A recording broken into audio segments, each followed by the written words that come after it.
అబ్బా మొన్నటి కాడ నుంచి వాట్సాప్ లో తిరుగుతున్న జోకులను చూస్తుంటే నిజమే అనిపించింది. ఈ సీన్ వల్ల డ్రగ్గులోళ్ళు గింతగాన నడుస్తుంటే గా రామ్ గోపాల్ వర్మ సార్ ఏడికి పోయినట్టు? ఒకవేళ ఇదే కేసులో గా వర్మ సారే ఉండుంటే విచారణ ఎట్లా నడిచేది కావచ్చు? తప్పించుకోబోయిండు తీ అని అనుకున్నా గానీ ఆ ఒక గింతల్నే వర్మ సారే ఈ లొల్లిలో ఏలు పెట్టిండు.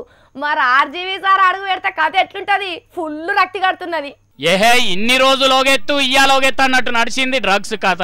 పూరి సార్ కా నుంచి షురూ చేస్తే కెమెరా తీసే శ్యాము, యాక్షన్ చేసే సుబ్బరాజు, తరుణ్ గిట్లా ఎందరూ షిట్టు సార్ల ముంగట షిట్టింగ్ వేసినా ఇగో ఇంత రంజు రాలే. వన్స్ వర్మ సార్ ఏలు పెట్టిండు, ఎడల్ పెడల్ పైంది డ్రగ్స్ కథ. మరి రోజుల కమానంగా టీవీలలో వార్తలు చూసి ఏమనిపించిందో ఏమో గాని ట్విట్టర్లో లేకున్నా ఫేస్బుక్ లో ఫీజు వీకేసిండు సినిమాలను విసారిస్తున్న ఎక్సైజ్ శాఖ వాళ్ళది. బడి పోరగాన్లు కూడా డ్రగ్స్ బగ్గ తింటున్నారని అంటున్నారు. వాళ్ళను కూడా ఇట్లనే కూసబెట్టి విసారిస్తారా? సినిమాలు ఏమన్నా అగ్వ దొరికిండ్రా? వెనక ముందు ఏం చూడకుండా మందిలో బదనాం చేసినట్ట పిలిపించుకునుడైంది, గంటల కమానంగా కూసబెట్టుకునుడైంది. మళ్ళా బయటికి వచ్చి మంచో చెడో చెప్పకుండా ఉండే వరకు టీవీలలో సినిమాలు నిల్వదీయబట్టే. మీరున్నారన్న ముచ్చట తెలవాలనే ఇట్లా చేస్తున్నారా? అలా పరువు తీస్తున్న మీడియాను ఆగబట్టలేరా? ఇదే నపేద సారు మీ పద్ధతి అని అకున్ సబర్వాల్ సార్ మీద సటైర్ వేసిండు రామ్ గోపాల్ సారు వర్మ స్టైల్లా.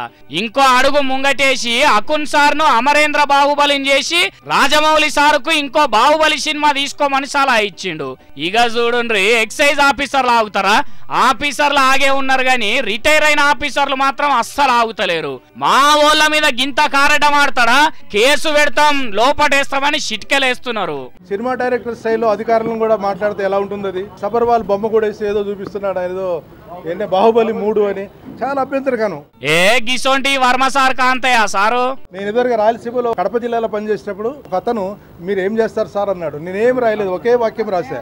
ఏం చేస్తారు సార్ అనే దానికి 3 ఏళ్ల జైలు శిక్ష పడ్డది. మరి ఈయన ఇంత మాట్లాడినప్పుడు ఒక డేజీ ఆఫీసర్ని మా సిట్ టీవీని ఈ విధంగా మరి కించపరుస్తూ అబ్స్ట్రక్షన్ ఆఫ్ డ్యూటీస్ కింద మాట్లాడాడు. కాబట్టి definitely he will be arrested, there is no doubt.